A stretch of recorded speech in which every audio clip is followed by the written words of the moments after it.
Olá, eu sou Mariana Schlickman e este é um vídeo do Mundo Multipolar. O tema da semana é o senhor Vladimir Putin e o fim da hegemonia ocidental. Recentemente, em um seminário internacional do Valdai Club, que é o mais importante think tank da Federação Russa, o presidente Putin declarou que a ordem unipolar hegemonizada pelos ocidentais acabou porque o mundo se tornara multipolar. Para destrinchar os significados desta importante declaração, nós pedimos ajuda para Sergei Karaganov, que é professor e presidente honorário do Conselho de Política Externa e da Defesa da Rússia. Para ele, a crise não começou em 2022, quando do início da operação militar especial na Ucrânia, mas em meados lá da década de 90, de 1990, com o desmonte da União Soviética e o neoliberalismo predador que tomou conta em seu lugar. Quase 3 décadas atrás, o Ocidente se recusou a fazer um acordo justo com a Rússia pós-soviética. Em vez disso, como parecia a muitos na época, criou um sistema de dominação mundial baseado nas chamadas regras, que mudam até hoje conforme o desejo deles. Outros depois passaram a se referir a essas regras com mais precisão como o imperialismo liberal global. A hegemonia liderada pelos Estados Unidos começou a desmoronar em 1990, quando, num torpor de impunidade, o bloco foi lá e simplesmente violou e bombardeou a Iugoslávia. O desmoronamento foi ainda mais longe quando eles entraram no Afeganistão e depois no Iraque e perderam, desvalorizando então a sua superioridade militar e a sua liderança moral. Ao mesmo tempo, dois processos ainda estavam ocorrendo. A Rússia se convenceu, após a Iugoslávia, Afeganistão e Iraque, e a retirada dos Estados Unidos do Tratado ABM, que era impossível construir uma paz justa e duradoura com o Ocidente, e começou então a restaurar o seu poderio militar.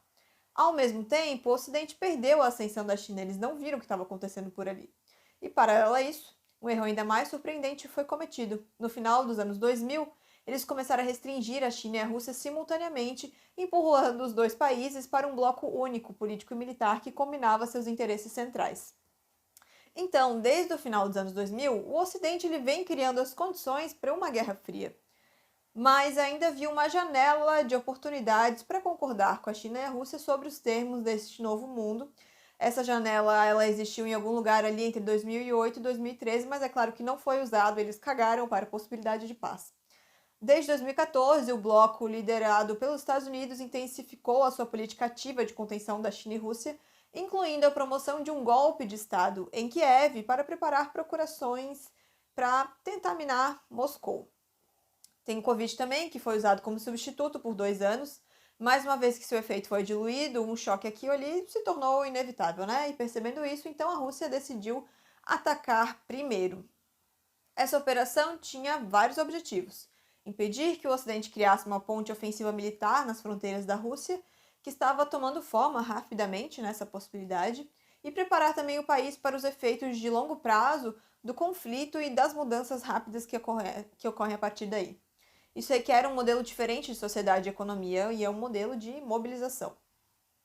Mas talvez o principal impulso da ofensiva, do ponto de vista da história mundial, não é apenas da história russa, mas sim essa história pela luta da libertação do planeta do jugo ocidental de 500 anos, que suprimiu países e civilizações e impôs termos desiguais de engajamento nelas. Primeiro, né, simplesmente saqueando. A América Latina está aí para provar. Também depois tem colonialismo, daí a gente tem o neocolonialismo e mais tarde o imperialismo globalista dos últimos 30 anos. O conflito na Ucrânia, como muitos eventos da última década, não se trata apenas de destruir o velho mundo, mas também de criar um mundo novo, mais livre, mais justo, politicamente e culturalmente pluralista e multicolorido, onde cada país tem a sua soberania garantida e faz o que quer de acordo com as suas normas, costumes e cultura.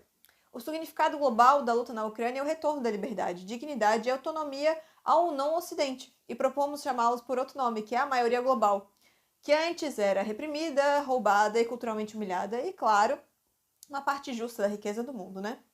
Estamos vivendo em um período perigoso, à beira de uma terceira guerra mundial, de pleno direito que pode acabar com a existência da humanidade. Mas, se a Rússia vencer, o que é mais do que provável, e as hostilidades não se transformarem em um conflito nuclear completo, Não devemos olhar para as próximas décadas como um momento de caos perigoso, como a maioria do Ocidente está dizendo por aí, porque a gente já está vivendo esse período há muito tempo. O velho sistema de instituições e regimes já entrou em colapso, liberdade de comércio e respeito à propriedade privada.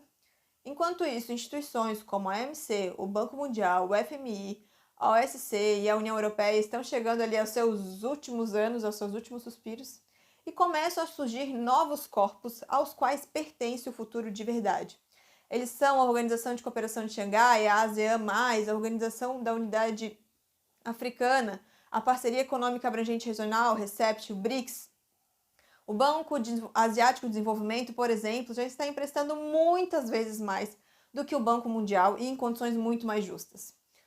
Só que, a gente sabe que nem todas as novas instituições sobreviverão.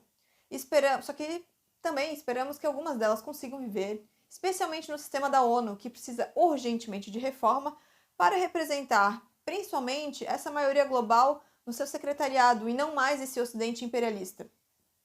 Não apenas os países da maioria global, mas os países ocidentais podem viver muito felizes neste novo mundo. O ocidente imperialista simplesmente ele perderá a oportunidade de saquear o resto do planeta e terá que encolher um pouco, viver um pouquinho mais humilde, porque terão que viver dentro dos seus meios sem explorar os outros. Para concluir com o Karaganov, antes de tudo deve-se prevenir uma terceira guerra mundial, por causa da tentativa de vingança do ocidente que não sabe perder. Mas mais uma vez, não custa lembrar que foi a Europa que desencadeou 2 guerras mundiais.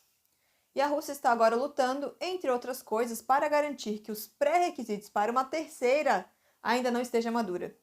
Então, os conflitos, eles estão correndo de uma forma muito rápida. Por isso, a luta pela paz deve ser um dos principais temas da nossa comunidade intelectual e do mundo em geral. E é isso que o tio Putin quis dizer aí nesses últimos dias. Este foi mais um vídeo do Mundo Multipolar. Pedimos que vocês curtam, compartilhem, se engajem nas nossas redes. E quem quiser nos apoiar financeiramente, por favor, envie um Pix, qualquer valor, para o apoie@mundomultipolar.org. E até a próxima. Tchau!